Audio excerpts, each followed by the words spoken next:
Happy Halloween, man. I'm out here just at the crib, chilling. Halloween, you know what I'm saying? Do y'all celebrate? Do you enjoy? Do you dabble in the Halloween spirits? Are you still out here trick or treating even though you ain't got no kids? You know what I'm saying? Let me know, man. Let me know. I wanted to tap in real quick. My boys, Baker boys, 17, 18 years old. They got their own little parties planned.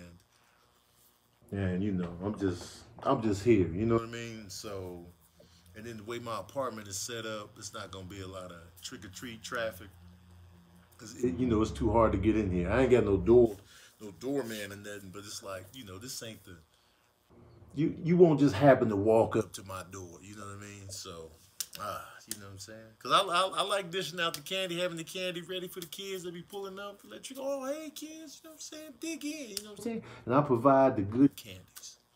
You know what I'm saying? The Twix, the Snickers, the Skittles, the Starbursts, you know what I'm saying? The top notch premiums, you know what I'm saying? Not the candy corn, not the little nasty, the orange and black wrapper with the little weird top with the peanut butter in the center. Y'all remember those?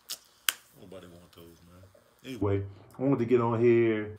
Tell me in the comments section some scary experiences that you might have been having. Now I've been watching The Haunting of the Hill House on Netflix. And so it just got me to thinking like, man, living in a haunted house, it's gotta be crazy as a kid. And then, how would that carry over for you as an adult? So I was thinking about, I often ask people, like, you ever seen a ghost? You ever had a weird experience? You know what I'm saying? Like people I know personally. So I'm asking y'all, like, in the comments section, what's the weirdest thing or the scariest thing that's happened to you? And if it's more than one occasion, you know what I'm saying? Let me know. Remember that there's a saying like, I had a cousin that, they say if you're born with a veil over your eyes, you can see spirits, you get visions, you get all that. Now, a veil over the eyes is like when you were born, there was like this film on your eyes that they had to clear away. And they say if you were born with that, then you can see stuff. Like you can see ghosts, you can get visions, the dreams manifest. Your dreams really mean something extra. It's like extra height. That's what they say. You know what I'm saying? That's the rumor. That's what my cousin went by. Like she was born with a veil over her eyes. You know what I'm saying? And so I was like, wow. She said she would see stuff, and I'm all for the stories. You know what I'm saying? And some of the weird things that happened to me. They said we used to live in a haunted apartment in Chicago. It was on Vincennes. I want to say it was like 42nd and Vincennes. If you've been following me for a while, I was snapping an Instagram story in my journey in Chicago last year around this time, and I went to every place I lived at, and that was one of the stops. And the building was still there. It had gargoyles on the building, and they said my uncle said that place was haunted. Now, I was there when I was like kindergarten age. So I was mad young, but I remember it. I remember the apartment, old creaky. We was on like I want to say we was on the second floor, if not the third. We definitely had somebody under us because he would always complain like, "Stop shaking my chandelier," because we was kids. We was running around the house. We had a German Shepherd at the time. We had a cat. We used to just run. I used to do this thing where I would get in these big. We had some like big boxes in the crib. I don't know what came in them, but I could just fit all the way in the box, and I would put covers in there and just fall over in the box. Mad fun, man. Mad. It's so basic. You gotta be a little kid to really feel it. Mad fun. So anyway, in this apartment building, I don't know if you're familiar with like Chicago places, maybe like East Coast, Midwest apartments. Stuff is long. Like, you know what I'm saying? Like out here in Cali, they focus on the wide. Like you go into somebody's house, it's wider. But in like Chicago, everything was long. Like you come in the front door, you go all the way back. It's like, you just go back to like bedrooms and stuff. Like you go straight back. And that's how the apartment was set up. You come in, you got the living room area over here, you got like a dining area, then you go all the way back. You got a bedroom here, bedroom there. You go all the way back. The kitchen is in the very back of the apartment.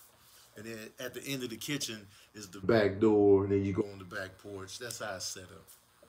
So I used to, you know what I'm saying? I used to be fearless as a kid.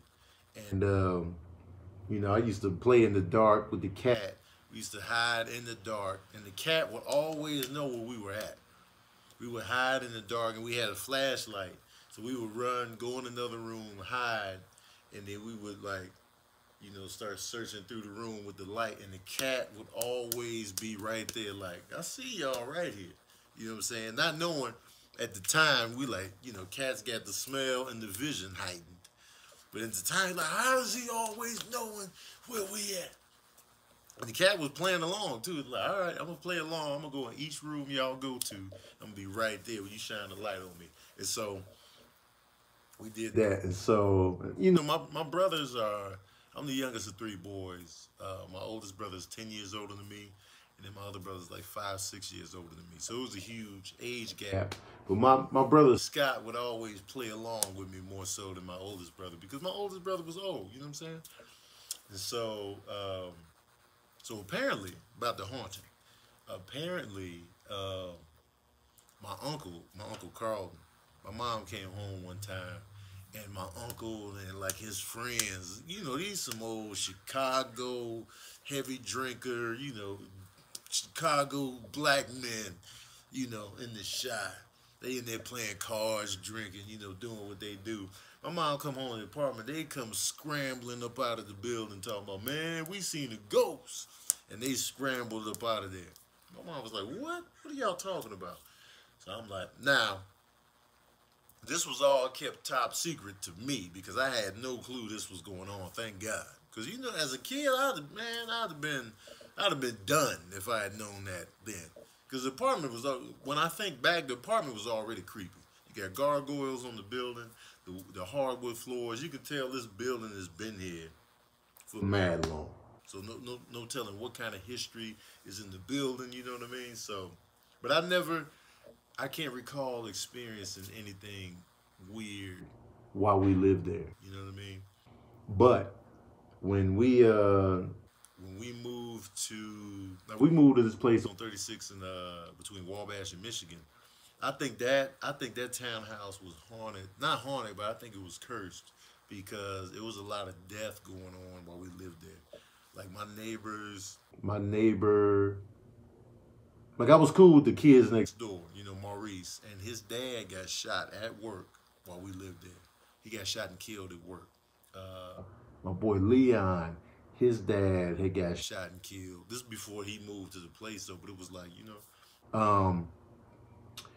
um, this other lady we knew, Crystal, her son was apparently he died in the game of Russian roulette, but he had too much going on. His grades was good. He's about to get a scholarship. He had a bright future. Why would he play Russian roulette? We think he just got murdered out on some straight. Let's just get this dude, call it Russian roulette, whatever.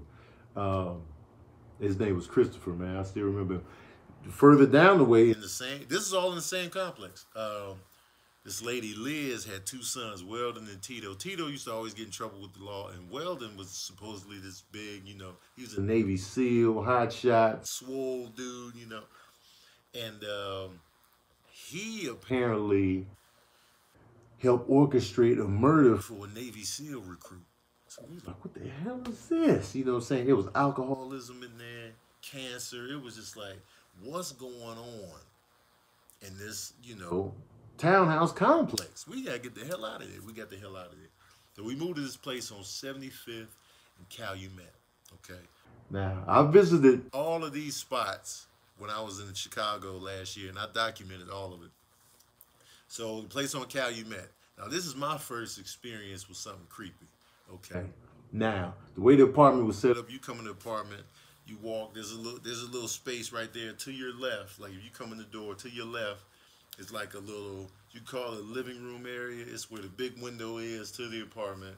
My mom made that her room. So when you come in, boom, my mom's room is right there. But you can't really call it a room because she didn't have a door. So it was technically supposed to be like the living room, or like the sitting room, the sun room, if you want to call it that. So, but that was mom's room. So then you go in further. This was the traditional living room Because really it was a one-bedroom apartment, but it was me, my mom, and my brother, so we made it do what it do.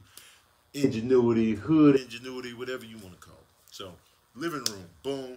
This was my area. My bed was by the window, and so it was like the living room area. To the right there was my brother's room. So it was like the living room, the door to his room, and then you go this way, you go into the kitchen. Well, you go bathrooms to the left, and the kitchen is at the end of the apartment. Then you got the back porch, and the back porches in these buildings, they got gates on them. So you open the back door, there's a gate that you can lock. One of those, those closing gates, like kind of like if you owned a store, you close the gate, you lock it. A lot of apartment buildings in Chicago had this setup. So, so at the end of the kitchen, it's the back door and the gate that locks. All right, now my room, which is technically the living room, was closest to the kitchen. Out of my mom and my brother, I'm the closest one to the kitchen because technically I'm sleeping in the living room.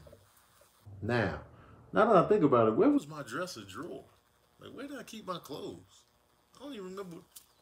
I don't even remember a closet. Damn. Anyway, that's neither here nor there. So, boom. All right. Now, I was up one night. It was like late. I was up watching TV, and I could hear like movement in the kitchen. I could hear like movement in there, like somebody was sitting at the kitchen table, and they were sitting at the kitchen table, and they were like, it was like they were sitting there, kind of moving, adjusting in the seat, and like grunting. I could hear like, I could hear this clear as day in the kitchen. Now I'm not half asleep. I'm not dreaming. I'm not waking up from no dream. I was just up watching TV. Everybody else sleep. I'm just up, and I hear it like. It wasn't like no downstairs apartment. It wasn't no upstairs apartment. I never heard a peep from any neighbors the whole time we lived there. I heard this in the kitchen. Let me tell you something. Hearing that, I was like, wait, am I tripping? And then I hear the chair move again.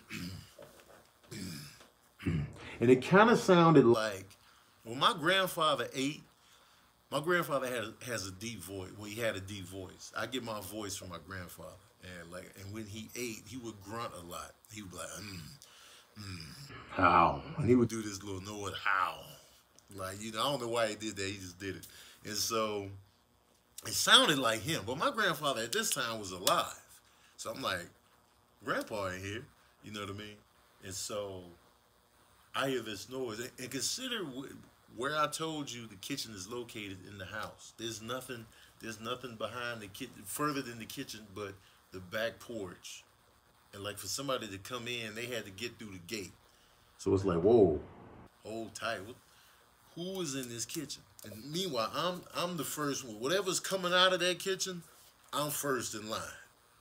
All right, I'm the whatever's coming out of that kitchen is gonna see me first. So I was like, hell no. And for me to run out of the living room, I would have to go past the doorway entrance to the kitchen area. So if something was sitting in that kitchen, it would see me run across. Man, let me tell you something. I teleported into my mom's room so fast. It was like I teleported. I was Nightcrawler at that point. I teleported in her room. I was like, Mom, somebody in the kitchen. You know what I'm saying? It was no, I wasn't in there like shaking. I was like focused, like, Ma, somebody is in the kitchen. And she was like, what? Yes, I heard somebody at the kitchen table grunting and moving the chair around. My mom got up and she got up and grabbed a high heel shoe. Like, what we gonna do with the high heel shoe? So me and her just both going, and I was with her. Like, I didn't let her go by herself. I was with her. Like, we went in that kitchen, nothing was in there. Nothing, no sign of nothing in that kitchen. But I heard it as clear as day. Man, that type of fear, it was so, man, it was like deep. So fast, I don't even recall running into that room, man. It was like I just appeared in my mom's room like, Ma, somebody in the kitchen. You know what I'm saying? I still, to this day, I don't know what that noise was. It was like, Just imagine me in your crib eating in your kitchen, grunting with a deep voice. And you just, wait a minute, Tony Baker ain't in my house. And then boom, You know what I'm saying? But that's my little creepy story, man. I just wanted to share a creepy story with y'all on Halloween. You know what I'm saying? But let me know your creepy stories in the comment section below, man. Don't forget to like, share, subscribe. Let me know if you want more of these type of just, me talking to y'all just on the chill tip, not overly produced. No, nothing. It's just me and you. Let me know, man. And happy Halloween, y'all. Y'all be safe. Have fun. Thank you for following the page, man. Shout out to my YouTube team. You know what I'm saying? And as usual, we out here.